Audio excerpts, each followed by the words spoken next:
to be here. Was just looking forward to this because, as you can see, I have history galore. I was immersed in history as a young child, family history, being around my great-grandparents on my grandmother's side of the family and also on my grandfather's side of the family. My mother is one of 5, and her mother is the oldest of 13. Her mother is Maddie Pace Gibbs. And Maddie's father was one of the 15 on the PowerPoint slide that Sherry shared with us earlier, meeting our ancestor. Wow. And so the family that I researched was to go back in time for my great-grandfather, which is Albert Pace. For those of you from this community, he was known by A. Pace. A. Pace. And so the lady on the PowerPoint was his mother. And she was Mary Lou Barfield Pace. So my journey went into discovering more about the Barfields. I grew up around the Paces as far as his siblings, and so I knew a lot about them. So I would like to start off with a poem. It's entitled, My Family Tree. Many people are in my family tree. Yesterday's ancestors are brought to life by me. Far and near, my kinfolks come together, a gathering for great fun and memories forever. Multitudes of people joining in to share in the depth of time and fun, we show we care. Living a long time ago or in the current time, young and old relatives are genuine. The new generation have made it, rewarded with the path that the ancestors laid. Everyone is special, every girl, boy, woman, and man. Each one is needed to fit into God's plan. Walter Payton says, if you forget your roots, then you lose sight of everything. So I've been very passionate all of my life about family history. I grew up with the photo albums on the living room table, the boxes of photos. Also, when the relatives would come from Ohio, then we would gather around the table, special occasions, and they would share stories and whatnot. So I grew up hearing those stories. So that's kind of what piqued my interest to want to delve a little bit deeper to find out some additional information. So we will start with my great-great-grandfather. This is Albert Pace Sr. He's the father of A. Pace. So he worked for the railroad and he was also a farmer, but he came from Carroll County. And so he married Mary Lou Barfield, and they married October the 8th of 1899. Wow.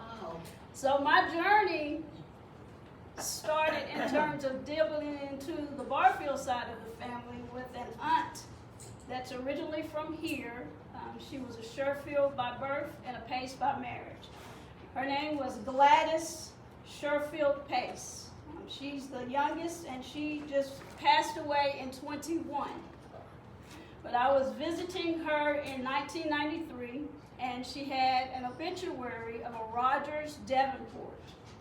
Rogers Davenport's mother was the sister of Mary Barfield Pace. So that is how I got started into traveling to Fayette County. Grandmother Pace's mother, her name was Elitha Pace. And this here is a picture of Elitha Pace and Mary Lou Barfield Pace.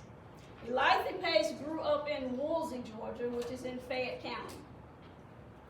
So Grandma Barfield and Papa Pace, as we call him, they met in a community that's called Kenwood, which is also in Fayette County. And then from that point, I guess with him working on the railroad, then they matriculated to the Carroll County area. So they are the parents of 15 children. And those roots are spread throughout, as you can know, the U.S. This is a picture of Grandma Pace and Papa Pace. On their marriage certificate, it says that they're colored.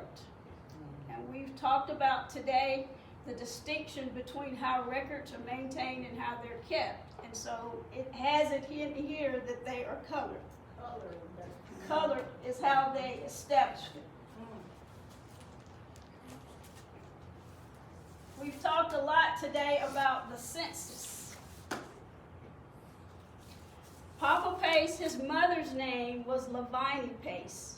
So this is a copy of the census from 1870. His mother is listed here as being age 26, and she's listed as a domestic servant. He had a brother, Reuben Pace, and at the time of the census, Reuben was 6 years old. This is from Carroll County. I have a census record from Carroll County when Papa Pace, after he and grandmother were married, and their first child was Lucius Pace. This is a picture. This picture hung on the wall behind the bed of my great-grandfather, A. Pace, and grandmother Beulah Pace for years. And this is a picture of their firstborn, who was born in May of 1900. This is Lucius Pace. Lucius is one of the first ones to move to Columbus, Ohio. And so with the 15, Lucius was the first person, or the first child, I should say. And then Lucius and his second brother, Lummy, married two sisters. They married two sisters from Chuptown. Lucius was married to Eddie Lee, and Lummy was married to her sister, Rosalie. Hence, we immerse into the Chubb family. So then they have a brother named Lewis that married a Washington from the Chuptown community. And their fourth sibling was Alma Pace. And Alma was married to Jacob Chubb. She was married to Jacob on October the 16th of 22. And so in searching some of the records in terms of marriage certificates, I have here in this file marriage certificates for all of 14 out of the 15 children that were married. Wow. My research took me to Fayette County, where I actually visited the cemeteries there, attended church services, actually got a chance to go to their genealogy society there and obtain some additional census records. Visited the home. The very first obituary that Aunt Gladys provided me was I was able to meet his siblings and go into her home and meet her children and maintain contact with them for a very long time. The bulk of this, in terms of tracking it back to the Barfield family, was done between 1992 and 1994. So in April of 94, the mass of this abundance of research was presented at one of the family reunions that we had here in town. So, wow. All right. There's a place in Fayette County that's called Kenwood. My great-grandfather, Albert Pace, he was the 6th child. The 7th child was Lois Pace Jones. That is the grandmother of Sandra Sherfield on her father's side. Aunt Lois was actually born in the Kenwood community. Is Sandra Sherfield? That's Sandra Sherfield behind you.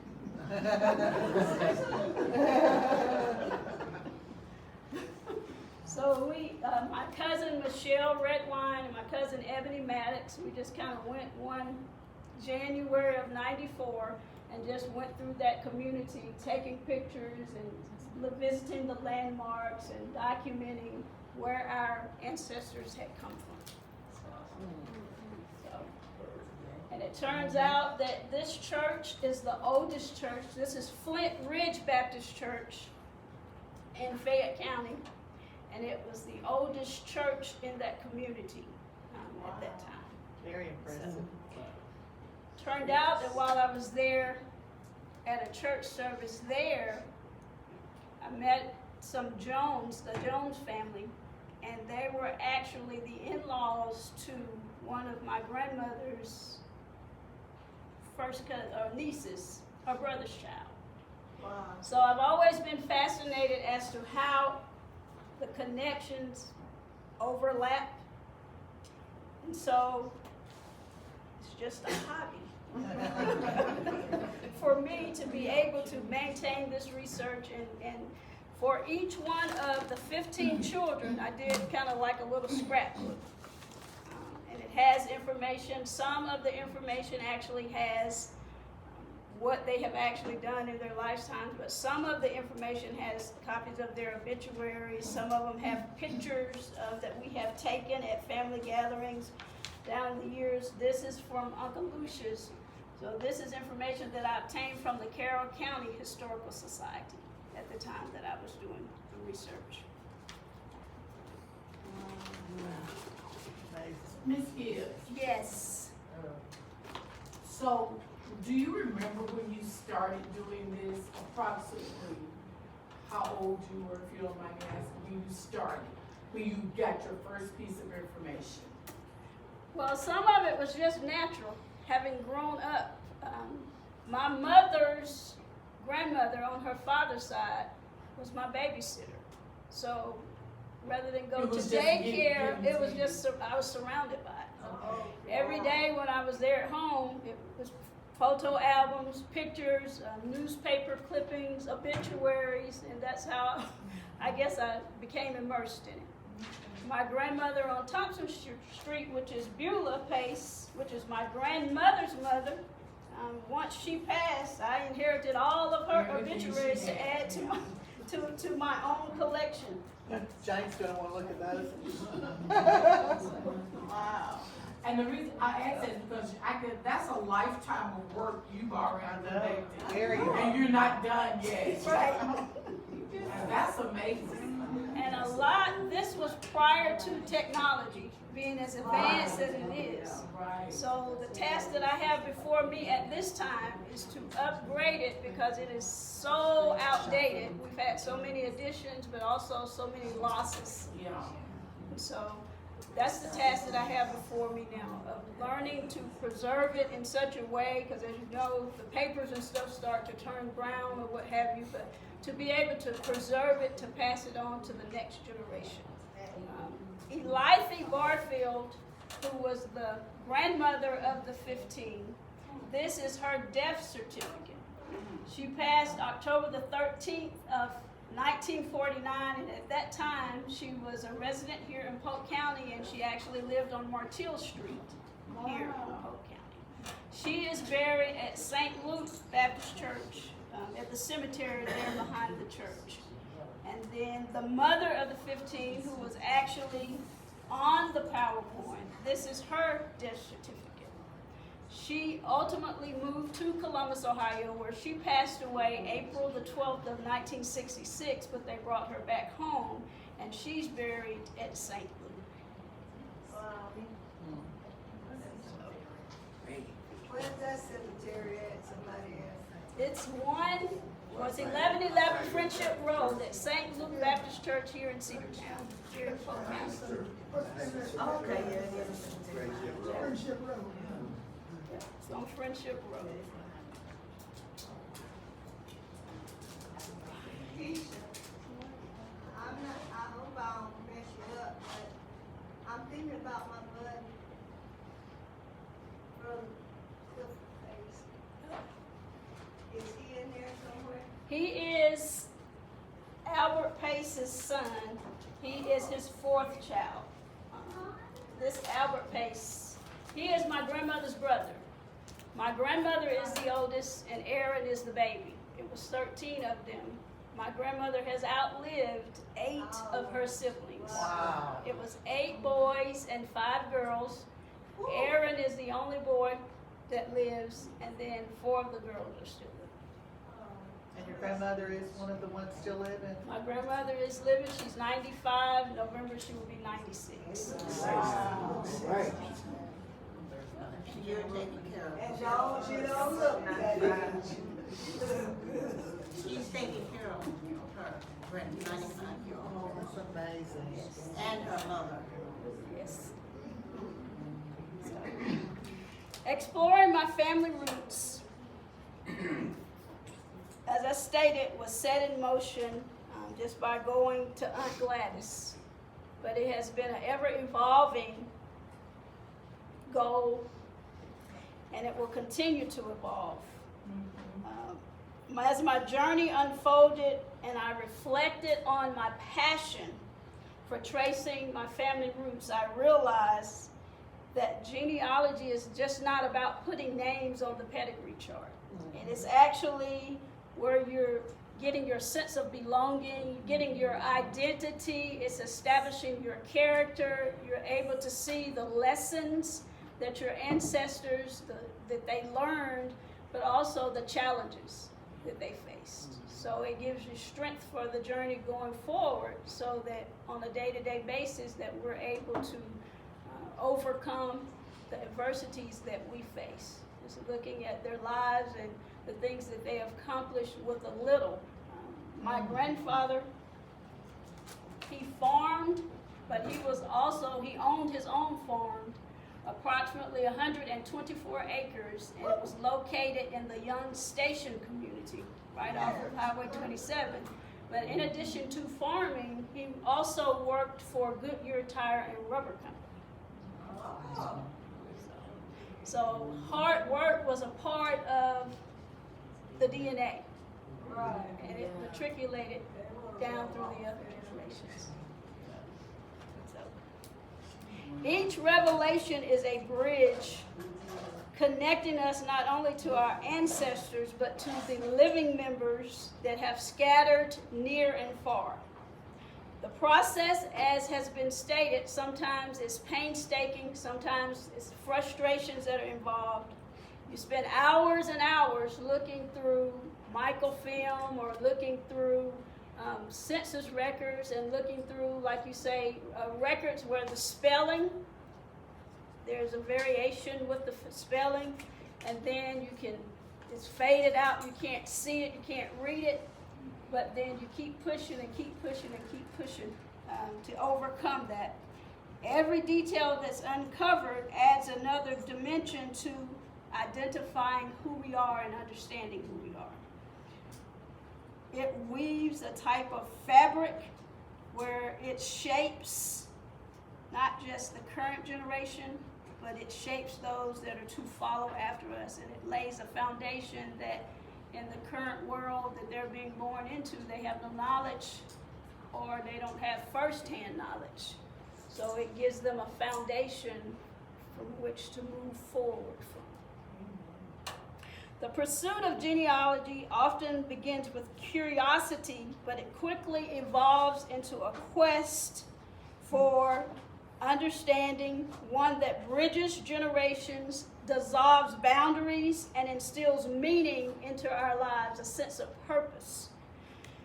When I began this exploration, I was drawn to the stories, but looking at these photos to find out who this person is, and when you see them come into town out of town, out of state, you want to know how they're connected or if they're connected.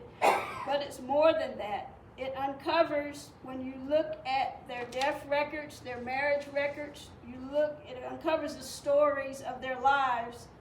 And these artifacts that I have here are just gateways to introduce the voices of the ancestors. But as we preserve this history, we keep them near us. We keep them close to us. This journey, filled with moments of revelation and wonder, has shaped who I am today. It has taught me that roots stand far beyond the boundaries of just the genealogy and just the verbal part of it. But as has been stated earlier today, it's very, very important that when we hear these oral stories, that we capture the stories, that we record these so that we'll have them for years to come, because memories fade as time goes on.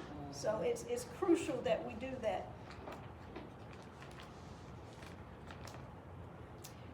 Just a little caveat that I might add. Mary Lou Barfield, her sister, Mary Lizzie Davenport, was married here in Polk County. Professor Lewis Hall is the person that actually conducted the wedding. Oh. So A lot of y'all ancestors.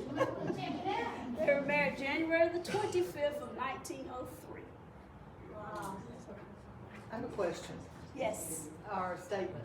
I think you should work on a book yourself. I just told Shirley that, I said she Yeah, needs to write a book. because you've got the, just like her too, you've got the data and the documents and all that, but you've also got the feeling and the capturing the The passion is there. passion, Thank you. yeah.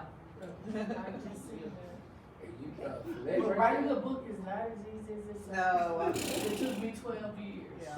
So again, you gather all the information and you have it, and then it's like, now what?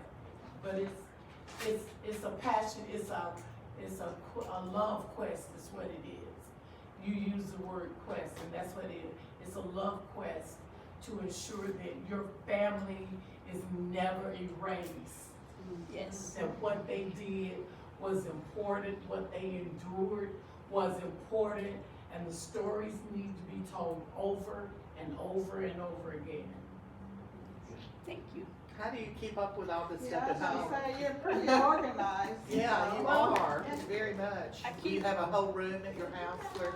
I keep this in, I have a file cabinet, a file drawer, 5 drawer